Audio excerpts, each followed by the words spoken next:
চলমান তাপদাহের কারণে শিশুদের স্বাস্থ্য ঝুঁকি বিবেচনায় সরকারি প্রাথমিক বিদ্যালয়, শিশু কল্যাণ ট্রাস্ট পরিচালিত প্রাথমিক বিদ্যালয়সমূহ ও উপানুষ্ঠানিক শিক্ষা ব্যুরোর লার্নিং সেন্টার সমূহে শ্রেণী কার্যক্রম চালুর বেশ কয়েকটি সিদ্ধান্ত নিয়েছে প্রাথমিক ও গণশিক্ষা মন্ত্রণালয়।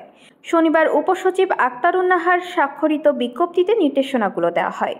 এতে বলা হয়, আগামী 28 এপ্রিল থেকে সরকারি প্রাথমিক বিদ্যালয় শ্রেণী কার্যক্রম চলমান থাকবে। এক শিফটে পরিচালিত বিদ্যালয়সমূহ প্রতিদিন সকাল 8টা থেকে 11টা 30 পর্যন্ত চলবে।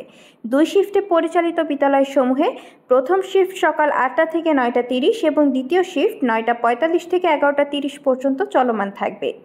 প্রাক প্রাথমিক শ্রেণীর কার্যক্রম পরবর্তী নির্দেশনা না দেওয়া পর্যন্ত বন্ধ থাকবে। তাপদাহ সহনীয় পর্যায়ে না আসা পর্যন্ত অ্যাসেম্বলি বন্ধ থাকবে।